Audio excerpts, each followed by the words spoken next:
Hey freaks, Kyle here. Step right up because we have a big announcement to make. If you aren't following us on Instagram, then you probably don't know that we now release next week's episode a whole week early, free, on our new Patreon page.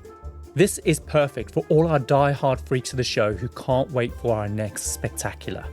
To find us on Patreon, just search for The Compendium Podcast or visit The Compendium Podcast on Instagram and click the link in the bio. If, after joining for free, you find yourself wanting even more, consider subscribing to our Certified Freak tier. For just $6.99 per month, you'll gain exclusive early access to all of our unreleased episodes, making you a certified freak. Patreon is brand new for us, and we're still fine-tuning the act, working out what you want to see from us. So come one, come all, and become a certified freak by joining us over on Patreon. Now, let's go on with today's show.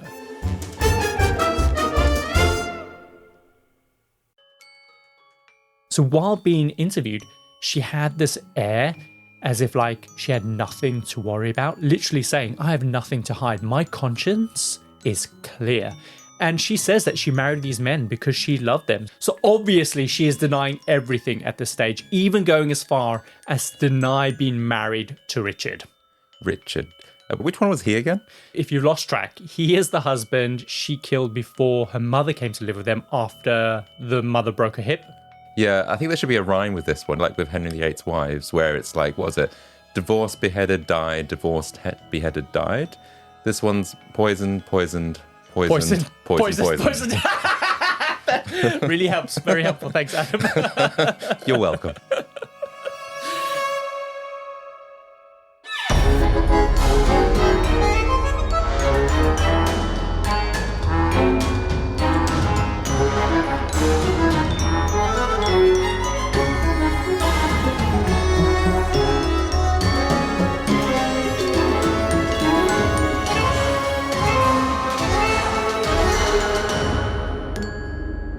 Welcome to The Compendium, an assembly of fascinating and intriguing things. We're that weekly variety podcast where each week I tell Adam Cox all about a topic I think he'll find both fascinating and intriguing. We dive into stories pulled from the darker corners of true crime, the annals of your old unread history books, and the who's who of extraordinary people. We always give you just enough information to stand your ground at any social gathering. I'm your host this week, Kyle Risi. And I'm your co-host, Adam Cox. And in today's compendium, we're diving into an assembly of warm hugs and cold-blooded murder. What? I can't imagine any murder containing warm hugs. Well, I mean, you haven't been murdered by this person. That's for sure. That's true. Of all the people I've been murdered by, not this person. Would you like a warm hug before you get murdered? That's really dark. It might ease you. It kind of might calm you down, you know? Yeah, I'd rather not be murdered. Hey. That's still to be decided. Right, okay. Adam, when you think about grandmothers, the image that comes to mind is one of a doting caregiver with a cheerful, infectious character, someone that you can go to share a few kind words, maybe even a bacon sandwich, yeah? And even maybe, if you're lucky, a shiny £1 coin to spend at the sweet shop, yeah? Yeah, hang on a second. Are you saying that grandmothers are killing people? I'm saying that we should be very careful about the people and the facades that they wear in ordinary society. Oh. Because they could turn out to be ruthless, merciless killers. Oh, wow. I'm intrigued. But think of all the kids that might be listening to this and then might like... Granny is a bit suspicious today. Yeah, what's she up to? Yeah, she never gives me a £1 coin. Well, that's exactly what today's serial killer was. Her name was Nannie Doss, infamously known as the Giggling Granny.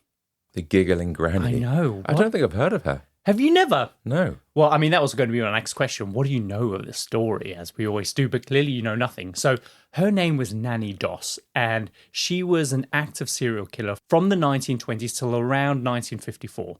And her victims were her children, her mother, her sister, her grandchildren, her mother-in-law, and 4 husbands. So she's pretty much wiped out that family. Oh my God, she is ruthless.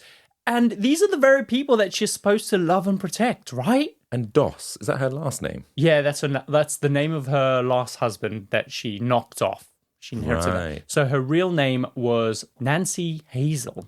Nancy Hazel. Nanny was short for Nancy. Is that not the same number of characters in that word? I guess so. That doesn't add up.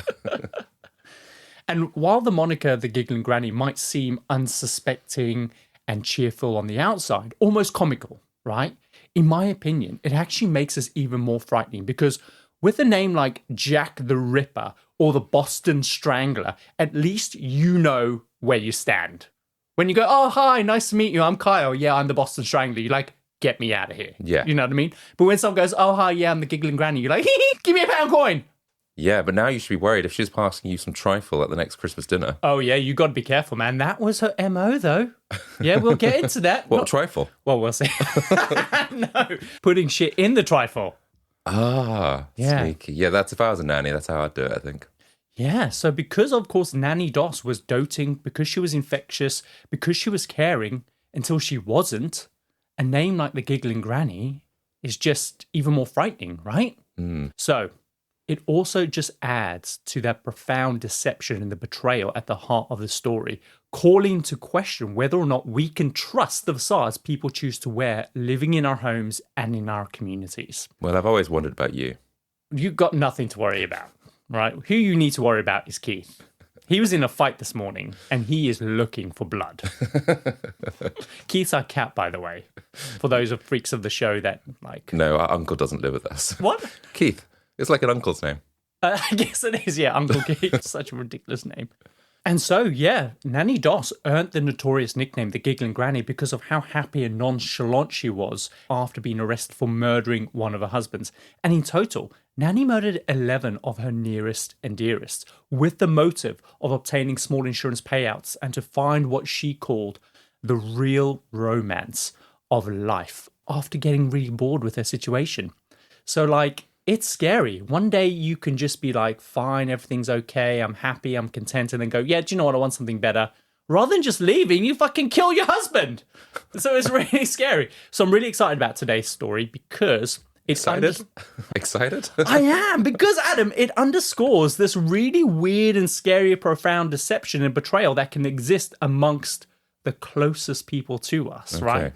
To the degree that it makes you sleep with one eye open. Great. Which I would recommend for you. Right? So everyone listening to this is going to feel real anxious about their whole family after this. You got to see things through different lenses sometimes. And this is us just putting on that new monocle, allowing you to see things differently. All right. But of course, before we kick off, shall we do all the latest things? Let's do it.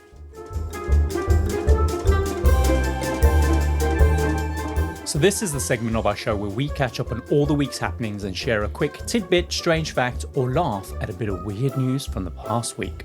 This week it's Adam's turn to go first. So Adam, what have you got for us? So Kyle, when you die... Okay, when I die. Is this in retort to like the Nannie Doss thing? I told you need to sleep with one eye open. You're now going to be like, Kyle, when I kill you later. No. But yeah, serious question. When you die, what would you like to happen to your body or organs? Well, my organs? Well, I mean, I'd like to donate them to someone who potentially needs them. Yeah. My corneas can go to some kind of like blind kid. My heart, well, I mean, that's going straight to hell. Right in the bin. My penis, that could go in a museum. Can you write to the penis museum and say, I have a really tiny penis that you can display as the pièce de résistance of your museum in Iceland? Okay. I mean, Jimi Hendrix did it. Yeah, he's in there. That's for sure, yeah. Okay, so tell me, what is the story about? Okay, so what's happening to people's bodies? I think a lot of people say if they can donate their organs, then they would do that. But then if you couldn't donate your organs because perhaps you've had liver disease from being an alcoholic or something like that, or maybe cancer, you wouldn't be able to maybe do that. And so what some people do is say, hey, I'll donate my body to science. And that's what happened to this couple. So this woman, her husband died from cirrhosis of the liver. And they couldn't donate his organs. And so the next option was, well, donate it to science, the body. And she thought, actually, this is probably a good idea. Maybe they can study what causes alcoholism or something like that, basically. I mean, what causes alcoholism is... a lot of drinking. Is a lot of drinking. Yeah, I guess China, I don't know, maybe they can look into... Help treat it. Treat it, yeah, for future. So try and get some good, I guess, to come of this. Yeah.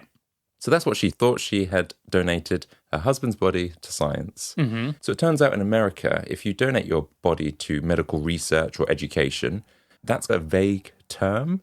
And actually what could be happening is that your body could be then sold to, I don't know, the military, for example. And so this woman found out that her husband was basically used as a crash dummy, a real crash dummy. Like a crash test dummy in some kind of fighter jet plane or something. Yeah, I don't know exactly what it was, but her husband's body was blown up. Shit. Like, guys, you got to read the terms and conditions, man. You got to read them. Yeah, and I think there's this whole kind of investigation going on in terms of what actually happens when people donate their bodies to science. Uh-huh. And I think the facility that did this to her husband, I think actually got found out, was doing things wrong, and he got put in prison. But it just goes to show that, yeah, really do your research, because make sure you know exactly what's going to happen. Yeah, that's freaky, man. So it's really scary. Well, I was listening to a podcast only this week, bizarrely, and they say that rather than selling your body as a whole, selling it by its individual parts, you can make a lot of money. Right. And they were going through like the going prices for certain body parts. Okay. Like your eyes will reach like $200. For your knee, apparently, you can get quite a lot for them, like up to $1,000, I think, by the part, like a car. It's a very morbid thought, isn't it, when you know that, I can get $1,000 for my knee. That's true. But you always expect them to be treating your body with a certain degree of respect. Yes. And they're not. They're sticking it inside a bloody tank, and they're like, let's see what happens if we crash this tank. Yeah. And I understand, but then why couldn't they just done that with a regular crash dummy? They probably have, and this is probably the next stage, right? Yeah. But then what happens? I think they just need to be honest about it. We're going to do this to the body. But at the same time, they probably also don't know what they're going to do with it just yet, right? They just have a stockpile of bodies, and they go, okay, yeah, we need a body for this. Maybe they can't specifically say what they're going to use your body for, because it probably doesn't work like that, right? Like shoot it into space. I imagine they have some sort of plan. I don't think they're just sitting around there on a Monday going, right, we've got 100 bodies. What should we do this week? I guess so. God, that's morbid. Yeah. Have you got anything lighter for us this week? Well, actually, I do, actually. This is going to blow your mind. In an online survey by illicitencounters.com, who are apparently the best online dating site for married people, so for affairs and things like that, they did a survey with 2,000 women, and they presented them with a list of 50 of the most culturally relevant British celebrities from the past year and asked them to rate them on a scale of attractiveness between 1 and 10. Okay. And this was designed to work out who the sexiest male in the UK is. Right. And the results are in for 2024. Okay. Are we going to be surprised by this? You are going to be so shook. You're going to be disgusted. So we'll just go through some of the items on the list. Coming in at number 10 was our man, Dermot O'Leary. Okay, yeah. So if you don't know who Dermot O'Leary is, he is a presenter in the UK. He presents X Factor, and he's also a BBC Radio 2 presenter as well. So I'd say that's a pretty fair assessment, right? Like, he's an attractive guy. He's getting on a bit, but he's still fit, keeps himself in check. He's got a flat belly. Yeah. Apparently he's shorter than you realise. Yeah, he's really short. He's a shorty. Yeah. Okay, so actually bear that in mind, though, because this is the thing. We have this understanding that women have all of a sudden grown these really huge, high expectations of what they're looking for as a man. Okay. And Dermot O'Leary doesn't hit that bracket of being over 6 foot, right? No. Which is notorious at the moment, where women are like, men are criticizing women for only looking for men over 6 foot. Right. Okay. And that's like discounting so many men. So Dermot O'Leary, 10th sexiest man in the world, and he's 5'5". Right, okay. So next was a guy called Russ Cook. He's a British endurance athlete. Ginger, big ginger beard. All right, big ginger beard. 9th, ginger beard. Okay. Next, we have Sam Thompson. He is from Made in Chelsea. Blonde hair guy, quite short as well. Then we've got Ramesh Raghunathan. A comedian. Yeah, Sri Lankan comedian. Wonky eye. All right. And not to be disrespectful, but we're talking about the UK's sexiest men. Okay. Top 4. We have Prince William. Yeah, I think... But have you seen Prince William now? I can get it. 90s Prince William. Heartthrob. Hang him on your wall. Future king, though. Future king, but baldy. That's mean. It is mean. It is mean. What I'm saying, though, and there's nothing wrong with it. Nothing wrong with being bald. What I'm saying is, this is the top 10 sexiest men in the UK. And I'm calling into question female standards. All right? Right, okay. What is happening? Next, we have Gareth Southgate. So fair, he's a footballer. Okay. Right? So what we've come to know, like women are attracted to athletes, people who are successful, etc. Second place. Mm-hmm. Do you want to have a guess at who might be second and first? I don't know, Ant or Deck? Jack. Wonky donkey. So no, coming in second was Tom Holland, obviously Spider-Man. Okay, yeah, fine. So yeah, I get it. He's an attractive guy, but he's really small. He's really short. He's not this like the 6'7" kind of athlete, big ripped guy. So he came in second. Number one, the sexiest male in the UK, 2 years running, by the way, Jeremy Clarkson. Oh my God. For our listeners who don't know, tell us who Jeremy Clarkson is. He is probably slightly above middle age now. Yeah. He must be in his 60s. TV presenter known for Fast Cars. Top Gear. His farm. Yeah, he did his farm. Notoriously controversial on topics of, I believe, immigration and race and things like that, and Brexit. He used to be famous for wearing like these Levi's, this particular 501s or 511 Levi's jeans, and he made them so unpopular in the UK. Oh, really? Yeah. For young, I'm pretty sure in the 90s he made them pretty unpopular. So yeah. Man, and the thing is though, like, how's Jeremy Clarkson done this? And he is now the sexiest man. And this, like I said, this makes me question women. Something has happened to an entire generation of women. Like, ladies, like, who's hurt you? What's happened? Tell Uncle Kyle and Uncle Adam. Who have they surveyed though? So just 2,000 ordinary women on this dating website. And I'm assuming they're just attracting just an ordinary kind of sample of UK women. But they voted him the sexiest male in the UK 2 years in running. I mean, the plus side is this gives us a lot of hope, right? I just need to start wearing some chore jackets, let my hair thin out, and probably just need a bunch of money too. But technicality, I can potentially be the sexiest male on the planet. Yeah. Well, maybe, I mean, I understand everyone that's in the, everyone's got their own sort of type, and I can understand Not why. Everyone. This is the vast majority of people of this survey who've said, do you know what? Jeremy Clarkson, yeah, put that sports car in my tunnel. I just think maybe he's one of those secret crushes that people don't want to admit in person. Oh, like Tony Blair was for a lot of women at one point, wasn't he? Yeah. My mum did vote Labour. I wonder why. Anyway, so yeah, that's all my latest things for this week. But I do have a couple updates. So Pedro from our Certified Freaks, and I'll come on to that in a second, he asked, when we were in Australia, did we actually manage to stick our hands in a kangaroo pouch? So Adam, tell us, did I do it? You didn't. You disappointed us all, and you didn't do it. I was all raring to go, but actually, when I see these kangaroos, I was quite terrified. That big red one that we saw in that enclosure, it was massive. And I could have jumped over that fence, no problem, because they're allowed to roam free, and stick my hand in there. But it was ferocious. And down there, it was really red, and it looked really angry. I just didn't want to get near it.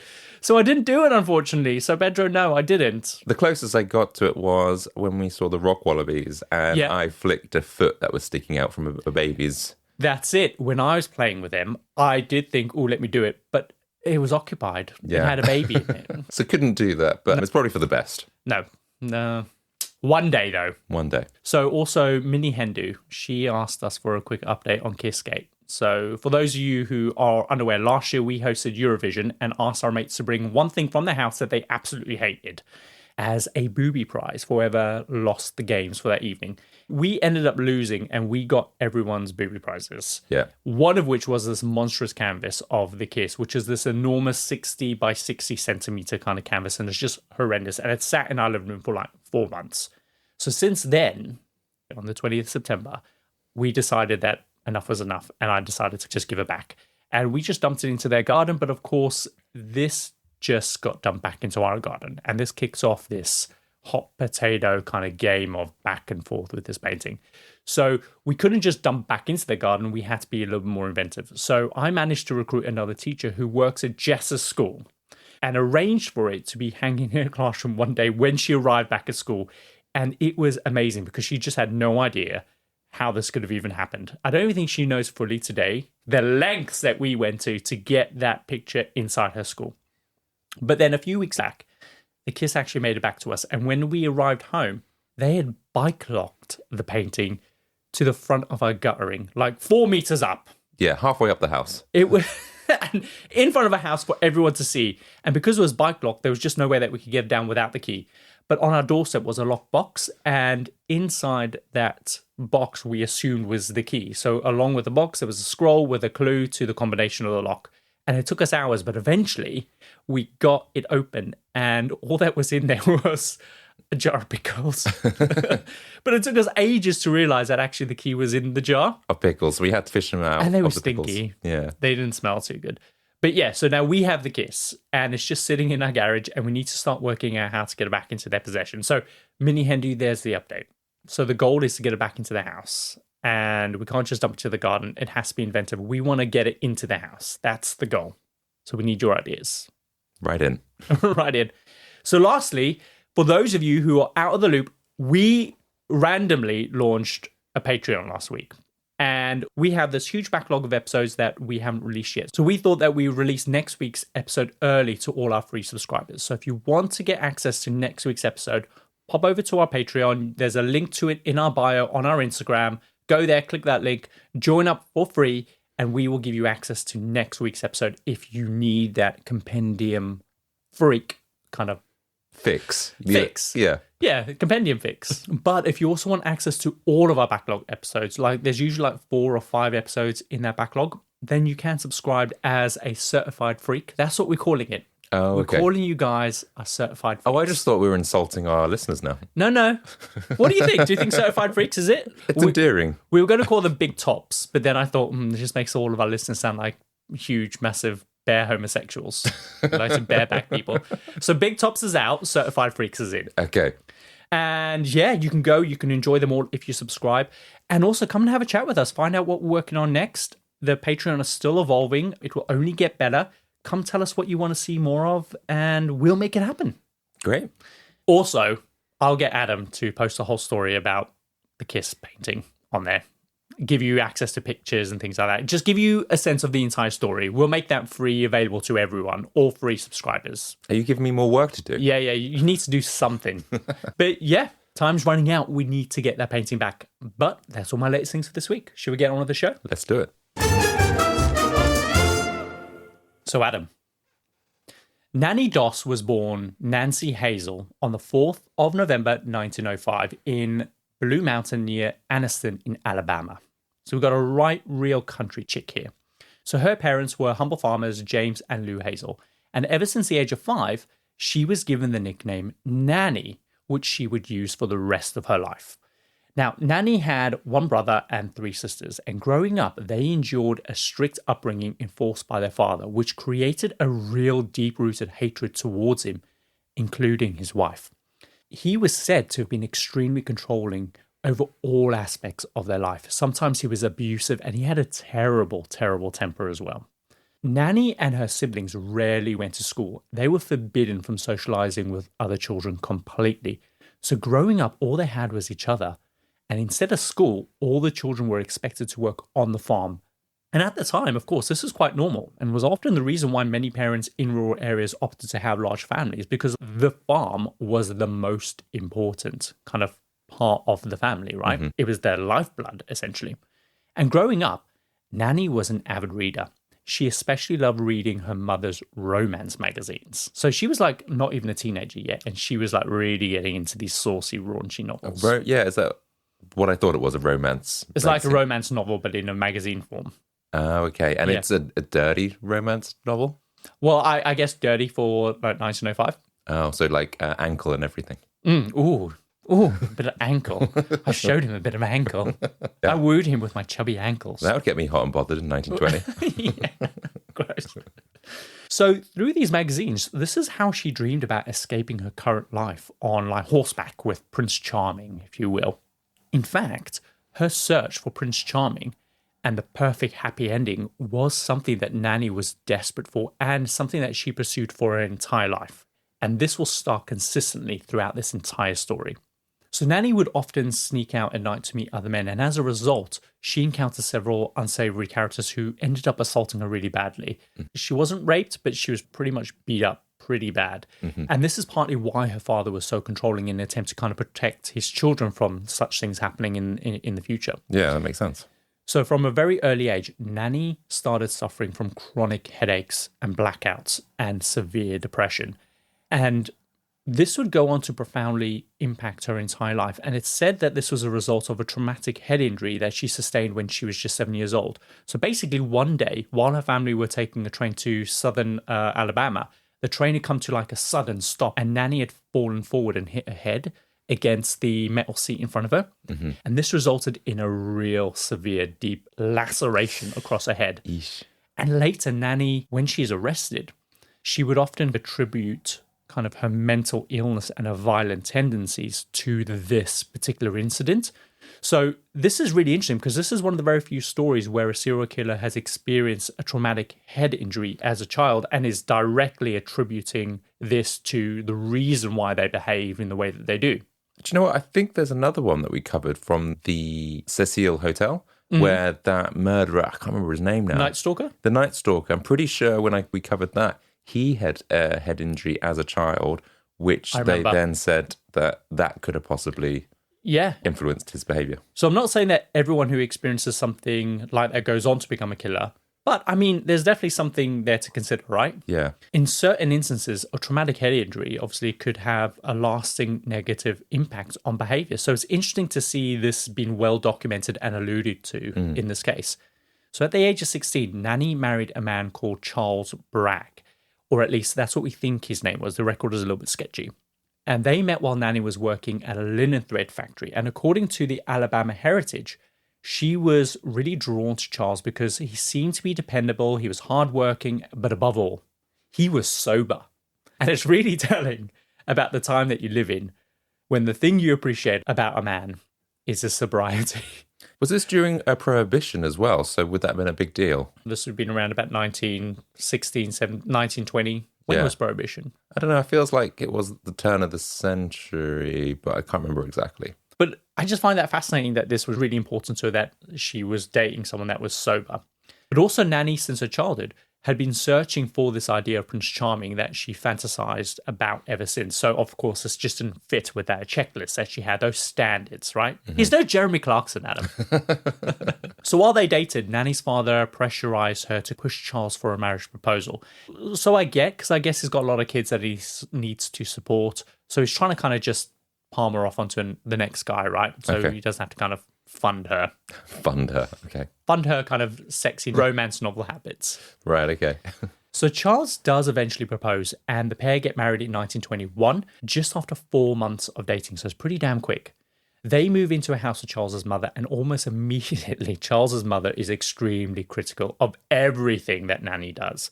And in her eyes, just Charles can do no wrong, which often just drives a wedge between the couple. And Charles's mother is also extremely controlling over the household. She dictates what they eat, what time they go to bed, how they spend their free time. And Nannie says that her own mother was just never allowed to visit past a certain time, which just ended up breeding a lot of resentment for Charles's mother. Sounds like she's got an insufferable mother-in-law. I mean, most people don't see eye to eye with their mother-in-laws like me and your mother. We don't get along at all. And just like Charles's mother, in your mother's eyes, you can do no wrong. Right, okay. So I can relate to Nannie at this point. That's a nice little story you made up, but carry on.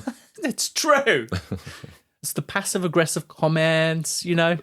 So between 1923 and 1927, Nannie and Charles have 4 daughters. And motherhood is really difficult for Nannie, leading her to begin drinking and smoking heavily just to relieve that stress of having to deal with those damn kids. And, of course, her living situation with her mother-in-law. Eventually, both Charles and Nannie start having affairs. Nannie is chasing this fantasy of Prince Charming and the romance of life that she just isn't getting from Charles. And Charles would often just disappear for days and days and days, hooking up with various women and stuff. So Nannie becomes deeply unhappy in a marriage and can't settle for how things currently are. So shortly after the birth of their youngest child, Florine, Charles receives word that he should come home immediately because there's an emergency at the house. And when he arrives, he finds both his middle daughters dead on the kitchen floor. Oh my God. So Nannie claims that they both just started acting strangely shortly after having their breakfast, before then convulsing and then dying on the kitchen floor. Okay. Nannie insists it was an accidental poisoning, and both deaths end up being declared just an accident. However, the police are a little bit suspicious, especially since the family ends up receiving a small insurance payout soon after their deaths, which is weird that the police are only like a little suspicious. Yeah. Not enough to carry out an investigation. Should we investigate this further? Yeah, like who takes out an insurance policy on a child? Like, yeah. You know what I mean? It's like, I'm sure it's fine. But with that said, I looked into this and it turns out that it was relatively common for ordinary children to have life insurance policies in the 1920s and the 30s, especially through what they call an industrial life insurance policy that's specifically targeted at low-income families. Right. And these were apparently popular because child mortality rates were a lot higher back then due to diseases like diphtheria, scarlet fever, and polio, and of course, murder. Yeah.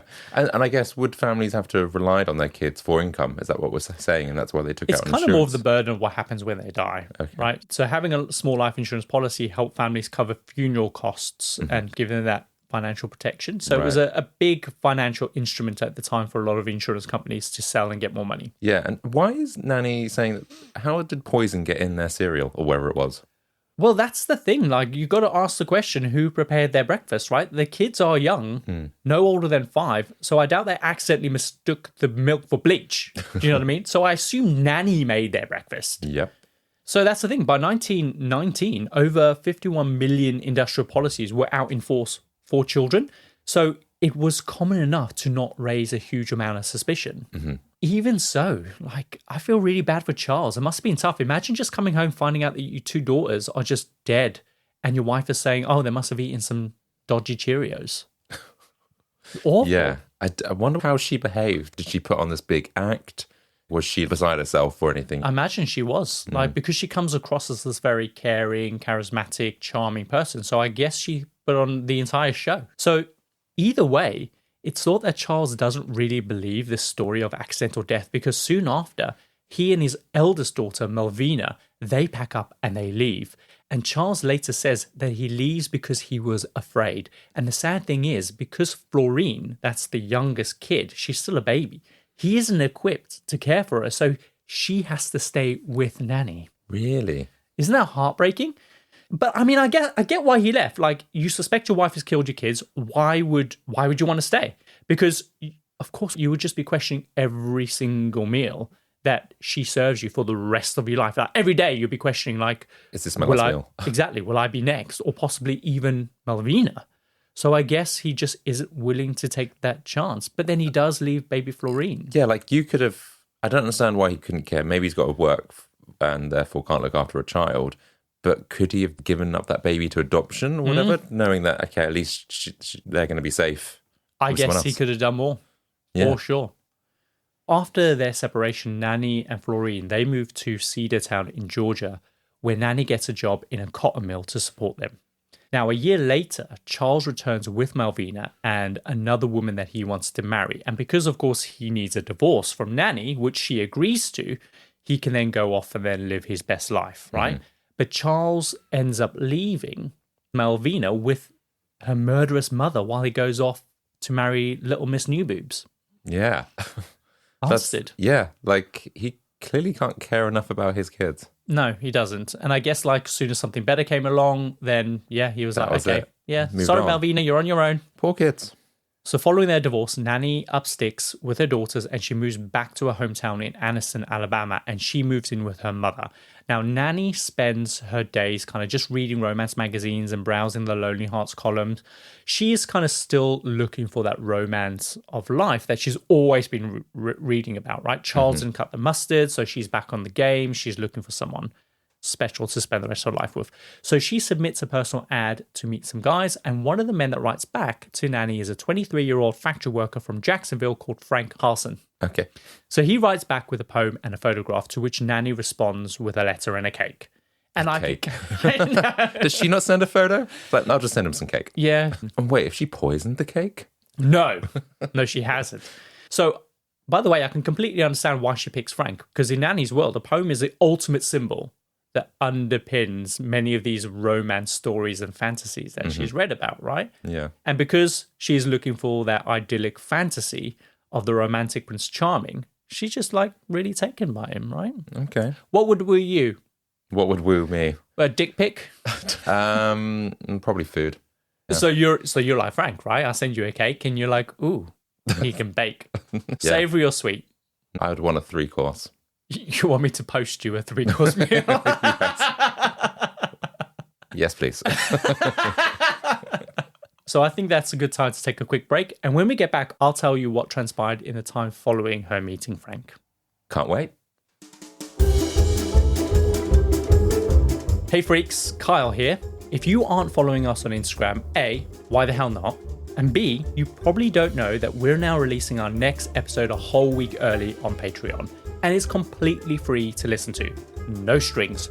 All you need to do is sign up for a free account and enjoy more from your favorite duo. This is perfect for all those die-hard freaks of the show who can't wait for their weekly fix. So get next week's early access episode by just following the Compendium podcast on Instagram and clicking the link in the bio to join our Patreon. It really is that simple. If after you've signed up and you want even more, you can subscribe for up to 4 early release episodes for a small fee. Patreon is brand new for us, and we need your help to know exactly what you want to see more or less of from us. So come hang out with us, see what we're working on next, and become a certified freak. Let's get back to the show. So we're back. Adam, Nannie has just met Frank. Yeah. And she sent him off a little package.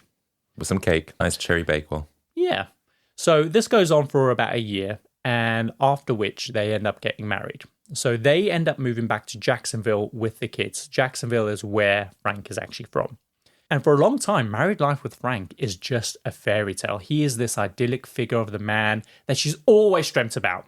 So she's happy for a long time. But as the years go on, Nannie discovers that Frank actually has a criminal record for assault, which really gives her the ick.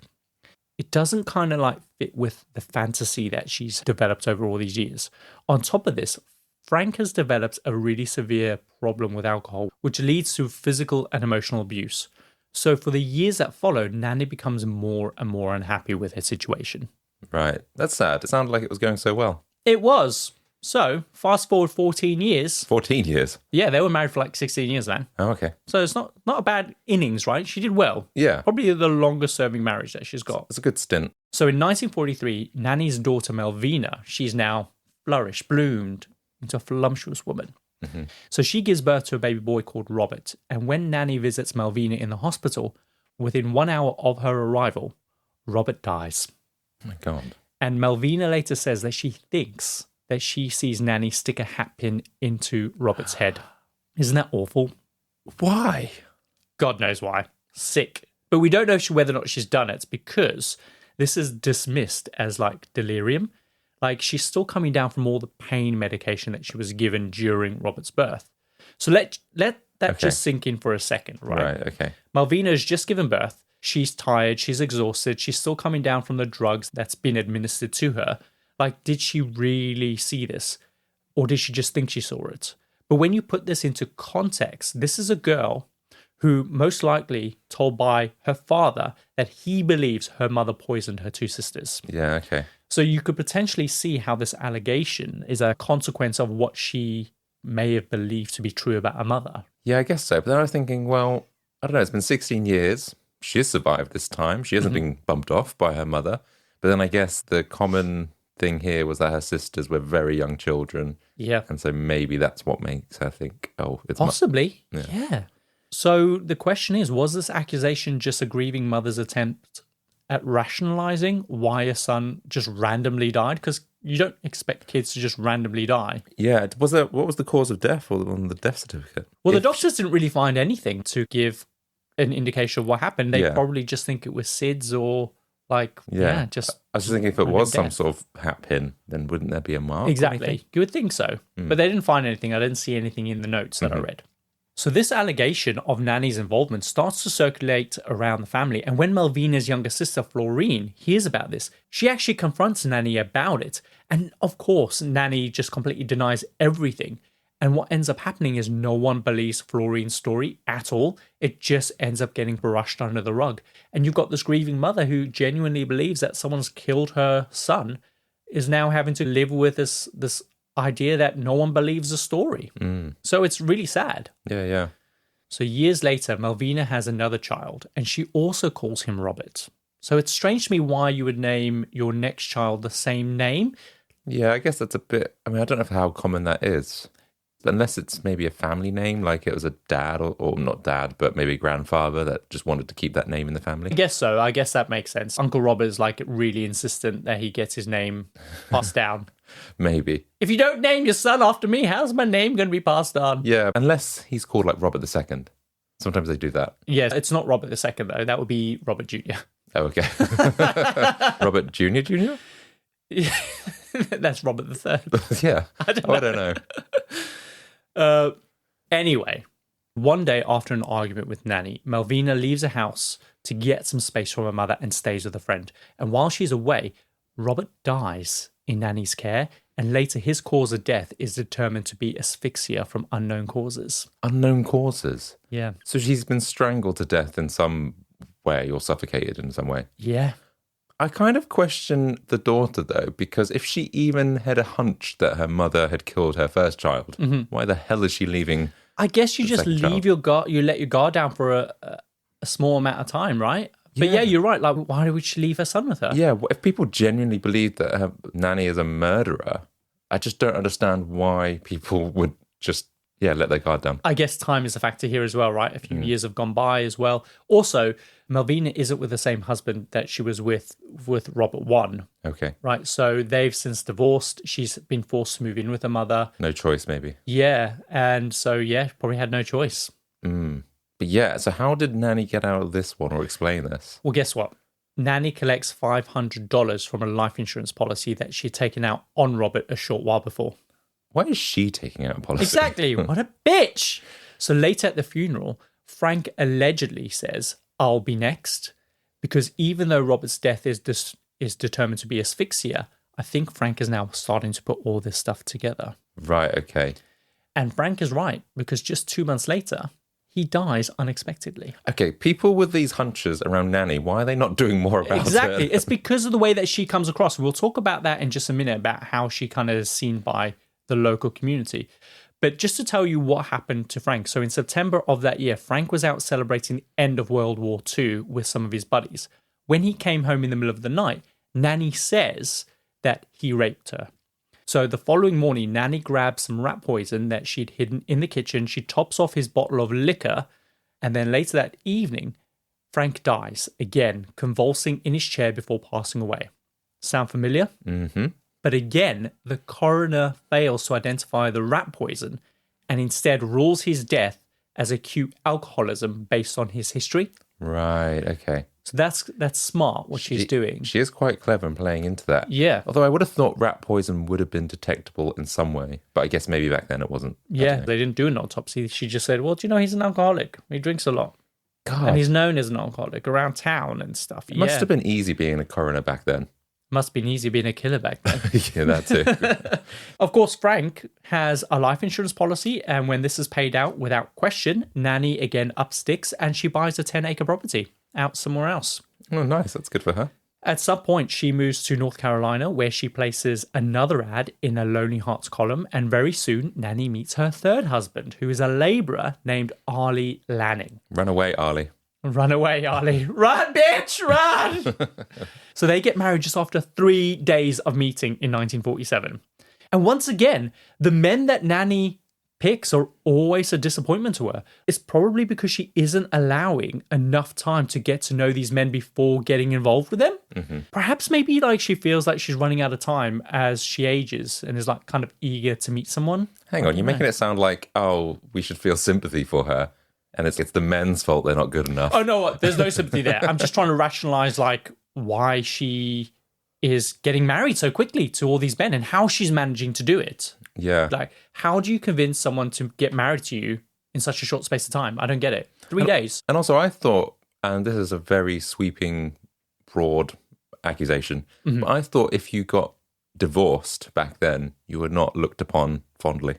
You're like, oh no, you wouldn't touch her because she's already had kids. And yeah. Maybe in like upper class, higher societies. But when you live in Alabama, you're like, bitch, Lisa's not my cousin.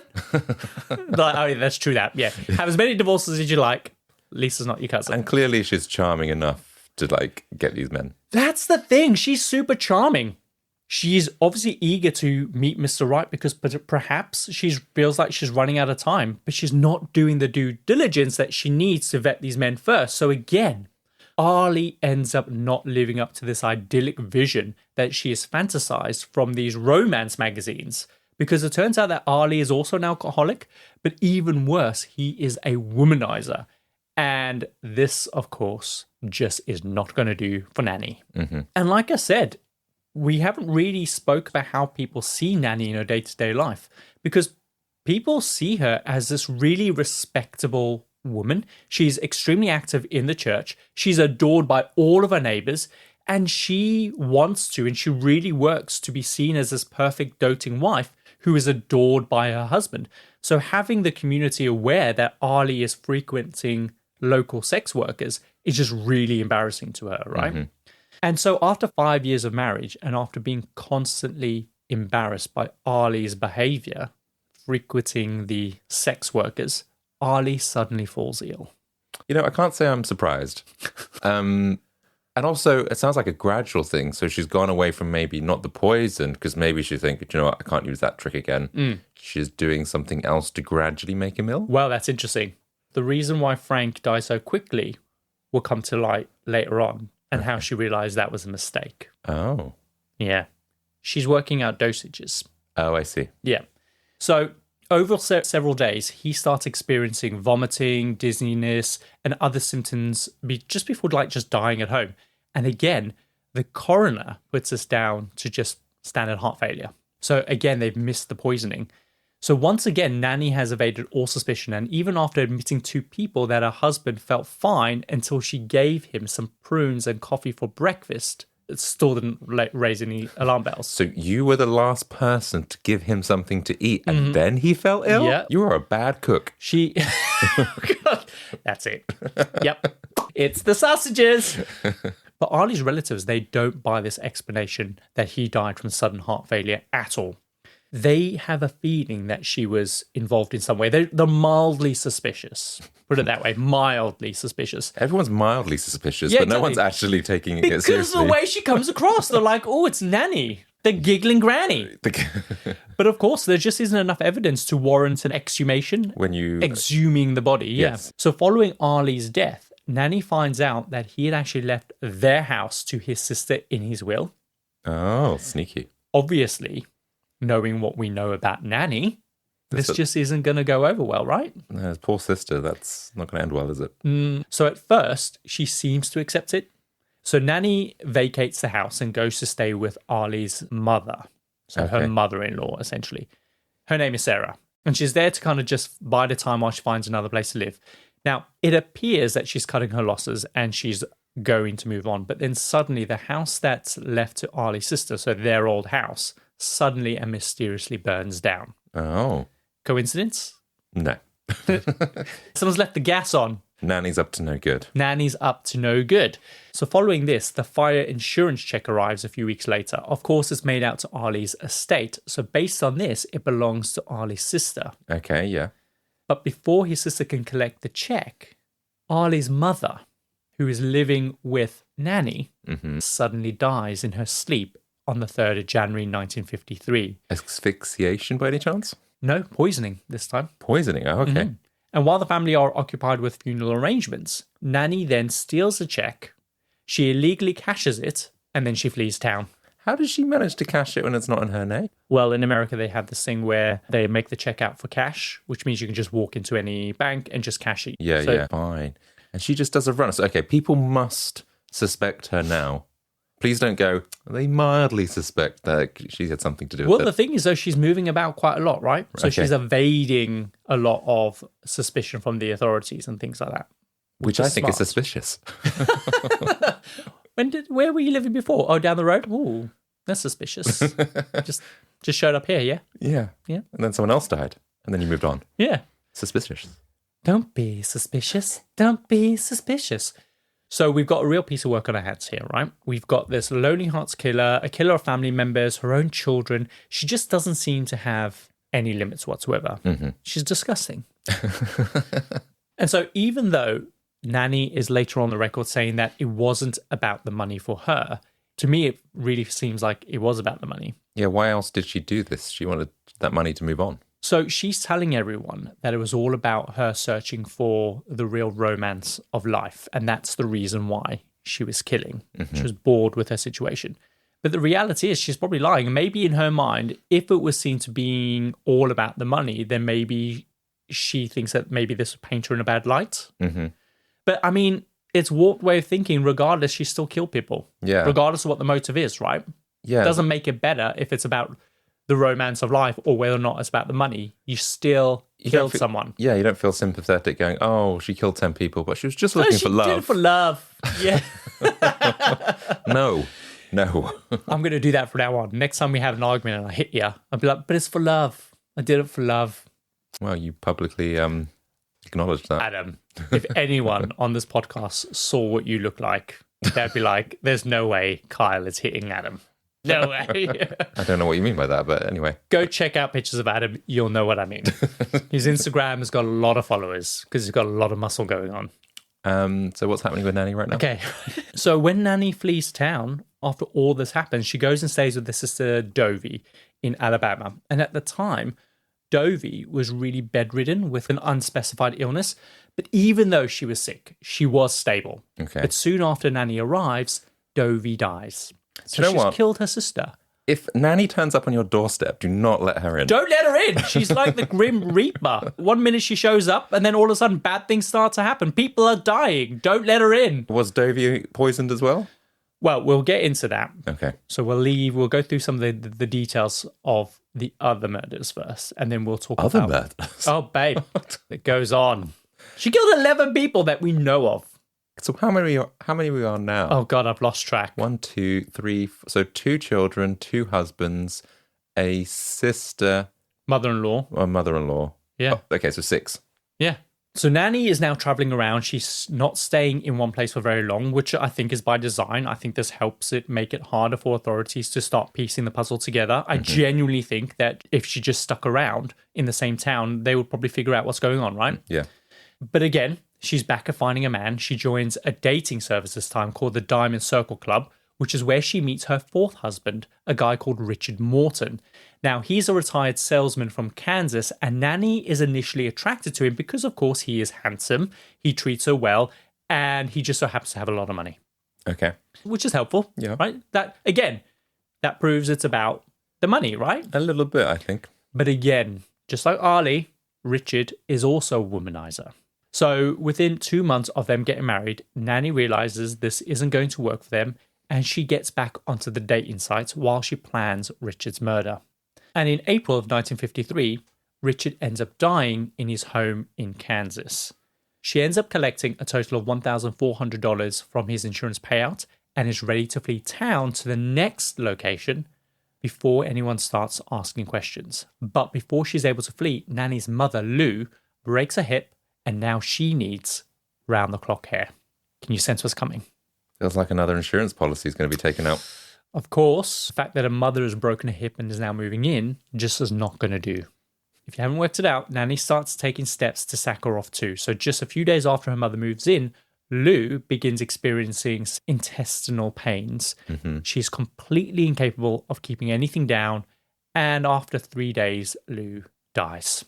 I would like to say I'm shocked, but So I'm not. she's racking up these murders, man. That's awful. Killing your own mother. I don't know what's worse, your children or your mother.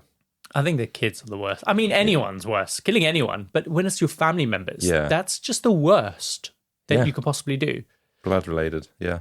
So anyway, Nannie is now able to get out of Dodge. So she moves back to Alabama. Again, within a few months, she meets now her 5th husband, a guy called Samuel Doss.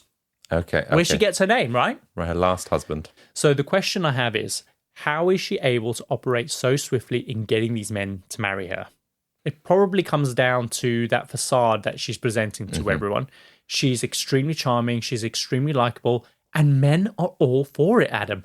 Like, on the face of it, I guess they think Nannie is the perfect woman, right? Because she prides herself as coming across as this doting, great, attentive homemaker. And I think because of this, she's able to pressure them into marrying her very quickly, else they risk losing her to like another bachelor. That's interesting. Another Jeremy Clarkson. Yeah. Do you know there's a whole world of Jeremy Clarksons out there? Do you know what's interesting, though? Because a couple of these men are womanizers, which makes me think they can, I don't know, they go after any or a lot of women. But they've settled on her, so it must be that they settle on her to marry because of this homeliness, I'm guessing. Do you think? Interesting. Otherwise, they're like, well, they're off sleeping with other women. They probably could have married one of them. Yeah, sure. Maybe she's picking men that are not that attractive and she's still maybe quite attractive and she seems to have the whole package and she's lowering her bar now, maybe. Maybe this search for romance for life is all just a crock of shit and that she's deliberately lowering her bar to dupe these men that are never going to get someone like her and so she can get the money. Well, it feels like if she's got an insurance policy on pretty much everyone that she's killed. Yeah. So once again, it's not long before she realizes that Samuel just isn't her Prince Charming. And the reason is that even though he's wealthy, he's extremely frugal. He's tight. So that's another reason to bump him off. So he won't let her turn on the fan in the middle of summer. And remember, they live in Alabama. So there's mosquitoes, there's sweat, there's humidity. Like her hair is like Monica from Friends. It's the humidity! But above all, he disapproves of her reading romance novels because he's really orthodox Christian type of style. Right. Which, of course, that's the thing Nannie loves to do the most in the world. Yeah. This is going to ruin her That's porn for her. She's romance a porn of addict. life. She is a porn addict. Well, imagine it's descriptive, isn't it? It's still porn. Is it? Yeah, so think about like Rachel from Friends, right? When Joey finds her dirty novel. Is that porn, though, or is that just... It's porn. It's lady porn. It's still porn. Why do we have to have two sets of standard for the two things? Men are visual, women are descriptive. Most of the time, women can read, and men can't. So that's why they go for more visual pictures. Pictures, comics. Yeah, porn comics. The interesting thing is that because he's so frugal, he won't spend money on life insurance policies. So rather than killing him, she decides that she's going to leave. But Samuel begs her to stay, saying that he'll change, and he even promises to take out 2 life insurance policies and name Nannie as a beneficiary. So this just proves that her motivation is all about money. And I'm talking about the motivation, the strong motivation, because for money, she is willing to kill. Without money, she's just simply willing to leave. Interesting, yeah. Yeah. So to me, this promise of a life insurance policy is that motivation. It's strong enough motivation to just knock them off. Anyway, one evening, she's making Samuel a homemade prune cake, and he ends up eating the entire thing. And within 24 hours, Samuel is admitted to hospital with flu-like symptoms, and doctors diagnose him with a severe digestive tract infection after she tells them that he ate a whole prune cake. And the doctor's like, oh, well. Maybe a dirty prune. Yeah, that makes sense. He's going to be fine. Just send him home. And they discharge him. So when they get back home, she then makes him a celebratory meal, and afterwards she serves him some coffee laced with arsenic, and Samuel dies that same evening. So she almost got busted. He gets discharged, and then she goes and she kills him that same bloody night. I guess maybe act fast before anyone more questions it, and like he's still sick from the dirty prune, and yeah. Well, I mean, he's not that sick because he's able to wolf down a nice celebratory meal. Yeah, that's true. So I think this is a great time to take another quick break. And when we get back, I'm going to tell you how things started to take a turn for Nannie. Yeah, because someone's got to question what she's up to. Questions need to start happening, right? So we're back. So Adam, this is where things start going downhill for Nannie, right? So finally, because Samuel's doctors don't believe that his death was accidental. Finally. Because, of course, remember that he was completely fine the previous day. Just a bit of prune cake, indigestion. Yeah. And then he gets discharged and all of a sudden he's dead. So there's like a negligence kind of element there. So doctors, a combination of being a little bit suspicious because, of course, they also need to protect their own back. Yeah. They advise Nannie to request for an autopsy. And the absolutely bizarre thing is that Nannie emphatically agrees. She's like, of course there should be an autopsy. Whatever might have killed him might kill someone else, right? So to me, she's either really stupid or really confident that they're not going to find out what killed him. Because who in their right mind, after all, would agree to an autopsy after knowingly poisoning someone? Yeah, she must think that they're not going to find out, or she's going to do a runner whilst they're investigating. Well, of course, when the results come back, there is a massive amount of arsenic in Samuel's system. And Nannie's like, what? How could such a thing happen? And the doctor's like, yeah, okay, Nannie. And they decide to alert authorities, and they spend several weeks investigating, after which they firmly suspect Nannie as being a cold-blooded murderer. Finally, someone's doing their job. So when they look deeper into her past, they find all these suspicious deaths that have been linked back to Nannie. And either she was like there when they died, or they'd been the last person to have contact with her before they died. So these are quite suspicious things, especially when these things keep racking up, right? Because remember, in the Harold Shipman case, he was either the last person to see them alive or recently seen them alive. And when they spoke to other doctors who've been practicing for like 40 years, they've gone through their entire career, never been in a situation where they were the last person to see their patient alive. And when there's a huge volume of people that you were the last person to see them alive, that raises alarm bells, right? Or gave them the last meal. Or gave them their last meal. So meanwhile, Nannie is still free, and she's already making moves to find her next victim and is actively corresponding with a guy named James Keel. But luckily, in November of 1954, the police arrest Nannie in Tulsa, Oklahoma. And apparently, when she's arrested, she's remarkably calm and cooperative with police. She even flirts and giggles with them a bit.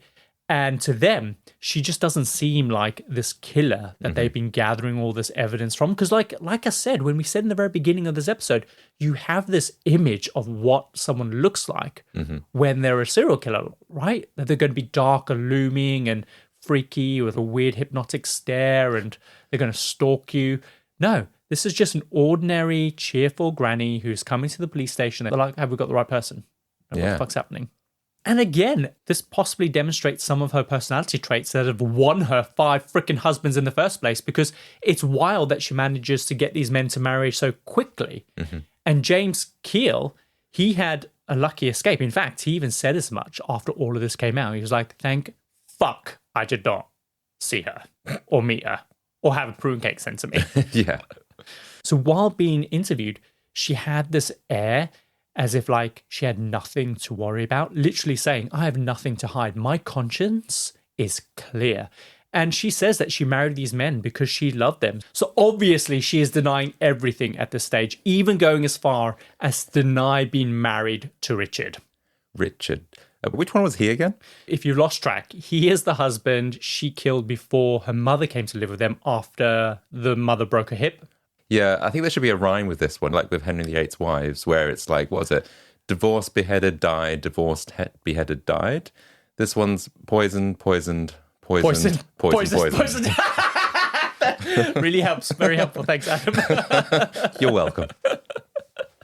So, if you lose track of all the victims, just remember Adam's rhyme. So she's denying everything at this stage. And a theme that keeps coming up time and time again throughout this entire story are these romance novels. At the station, she just will not shut up about them. And she just keeps talking to them about all of her favorites. Like, what are you doing? Yeah, I don't know. So she tells them, I'm sure I'll find my perfect mate yet. In prison? In prison? You want a bull dyke to be your next husband? Maybe that's what will find her romance. Do you think? Maybe that's what she needs. Yeah. She doesn't need a man who's a womanizer or an alcoholic. She needs a bull dyke. Who's a womanizer. Womanizing bull dyke. So the fact that this is such a central theme in her life, I think potentially really speaks to her motives. Like, she's always on the lookout for the perfect man. And when it doesn't seem to be her Prince Charming, rather than divorcing them, it may just be easier to just kill them. Because she isn't spending enough time to do her due diligence, right? So she gets into the situation where she's already married to them. How long is a divorce going to take? And also they have to agree to the divorce as well. So maybe it's just easier to kill them. I don't know. Is it money? Is it the romance of life? I think we discovered it's money. It's definitely money.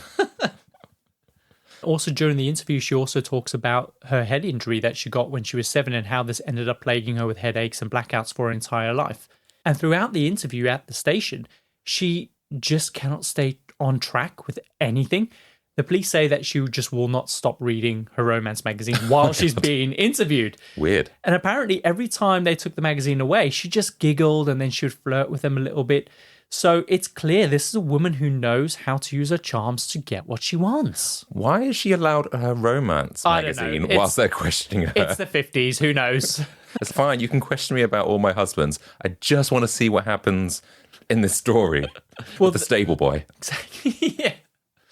Yeah. So after she's arrested, the newspapers get word that Nannie is being interrogated. And by the next morning, the phones are literally ringing off the hook with people calling in to give their evidence against her. So now people are starting to come forward because they're starting to piece all the pieces together. So it takes ages, but eventually after several hours, Nannie starts making small admissions and she admits to lying about knowing who Richard Morton was. And eventually she admits that they were indeed married. Mm-hmm. Like, come on. How loose do you need to be to forget who you were married to? I don't know, when you've killed 5 husbands, maybe you do forget. Come on. You can count to 5. Husband 1, husband 2, husband 3, husband 4. It's physically impossible! Maybe I'm giving her too much credit. I don't know. Maybe. So then the small admissions turn into full-blown confessions. And first she confesses to killing Samuel, who was her last husband, the one who she gave the prune cake to. And then he went to hospital. Basically, she said that when she married him, she didn't know how annoying he was going to be. Well, no one knows that when they marry someone. That's not what you're supposed to say, Adam. That's true, isn't it? What a thing to say for justifying murdering them. I'm not justifying. I somewhat relate to that. So, Adam, let's get married. What are the chances of you killing me after we get married? Well, Kyle, I don't know how annoying you're going to be. That's why we're not getting married.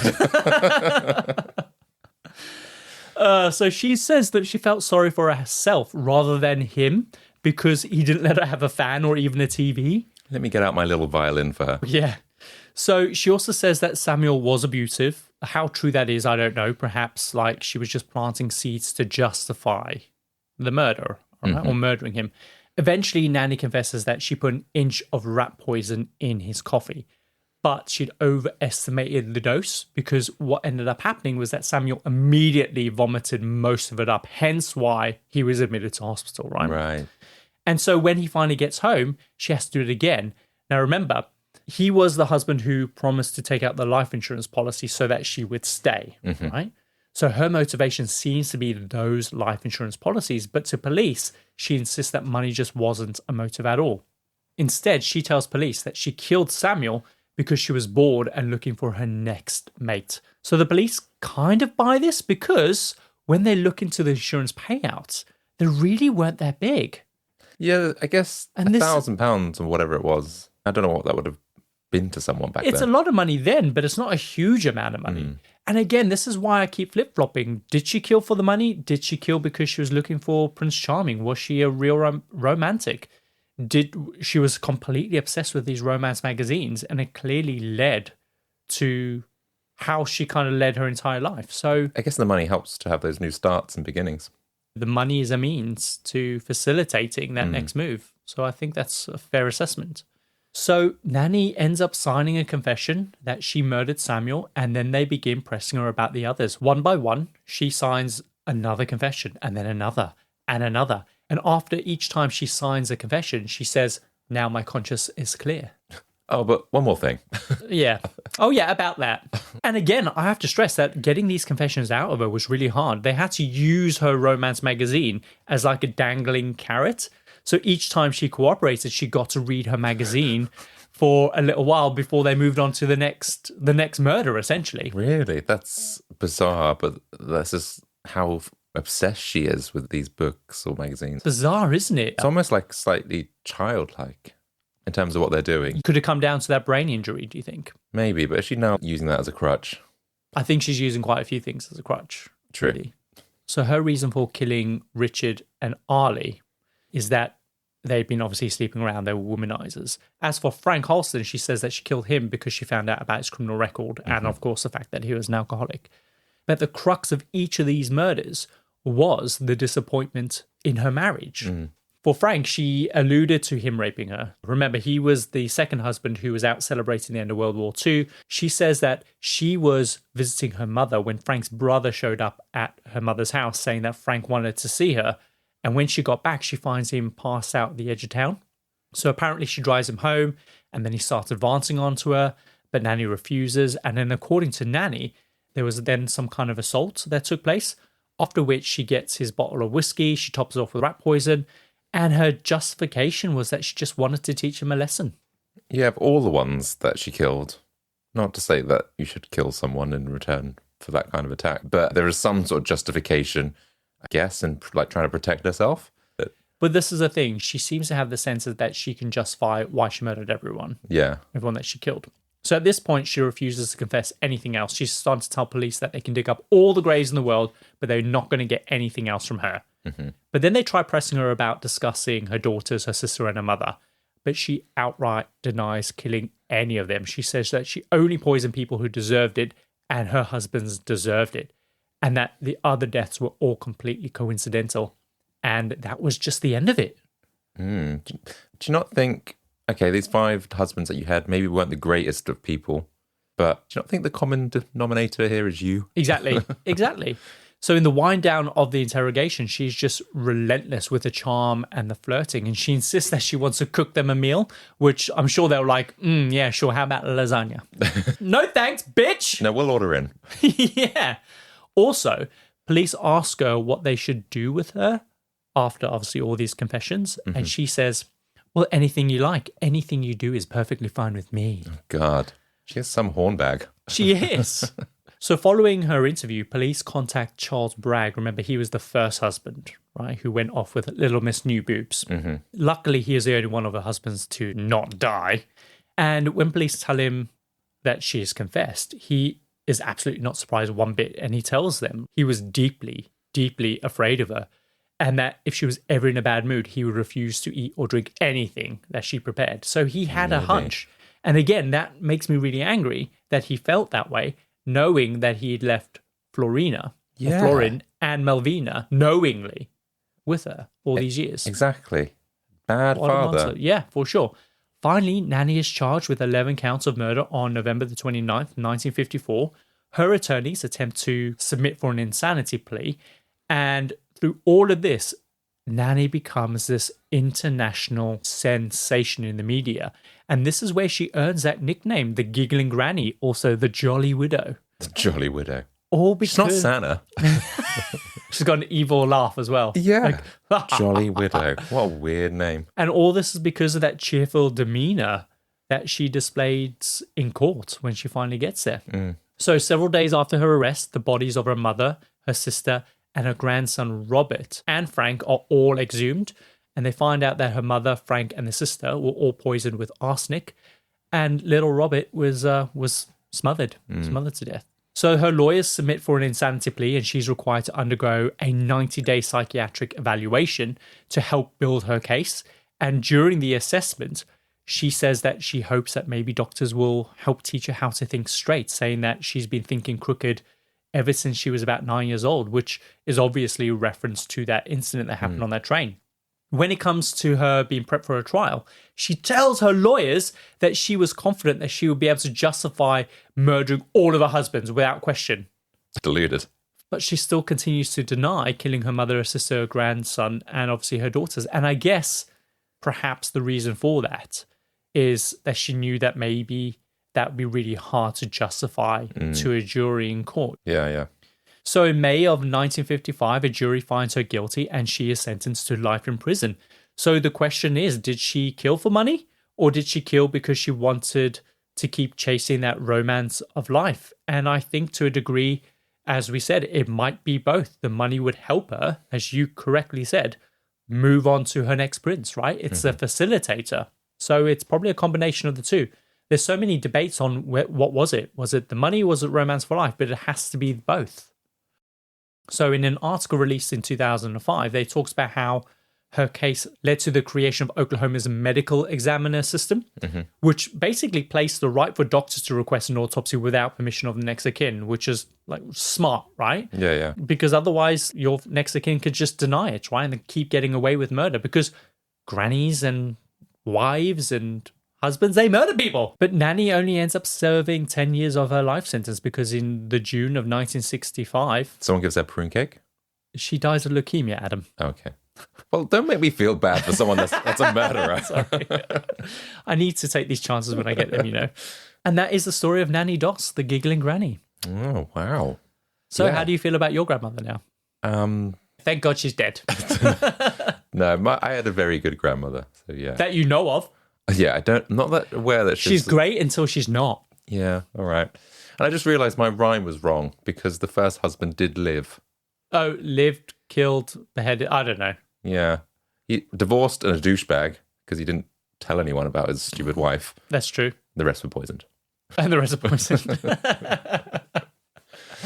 So it's wild to me that there are people out there that view people's lives as disposable things that they can do what they want with. It's even scarier when these people seem like charismatic, lovely individuals like grannies. Like, people often let their guard down, and as a result, she murdered her husband, she murdered her mother, her grandchildren, and even her own daughters, which I just don't believe that she felt even an ounce of remorse for. Doesn't sound like that. And whether it was the brain injury that didn't allow, I don't know, that changed her brain to not think or have any kind of remorse or empathy, maybe. Even still, she's a sick person. She is.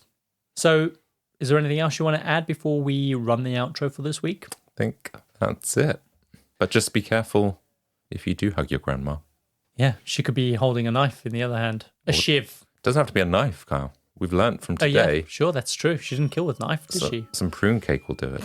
Don't eat no prunes.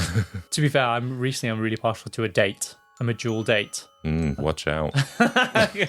Thanks, Adam. And that's another episode of the Compendium podcast. If you enjoyed today's episode, do us a favor and hit that follow button right in the app that you're listening to us right now. It really means a lot to us. If you can't wait for more, good news is we now release next week's episode 7 days early. Just visit our Instagram at the Compendium podcast and click that link in the bio. It's completely free to access this via Patreon. So don't let the subscribe prompt fool you. If one episode just isn't enough and you're craving up to 4 early episodes, then feel free to subscribe and join the Certified Freaks community. Either way, we'd love you to join us to have a chat, find out what we're working on next, and just come and hang. As always, set your app to automatically download new episodes as soon as they are released, and leave us a review. Your support is so important to us. We release every Tuesday, and until then, remember, not every sweet granny is baking with sugar. Sometimes it's arsenic. See you next time. Bye.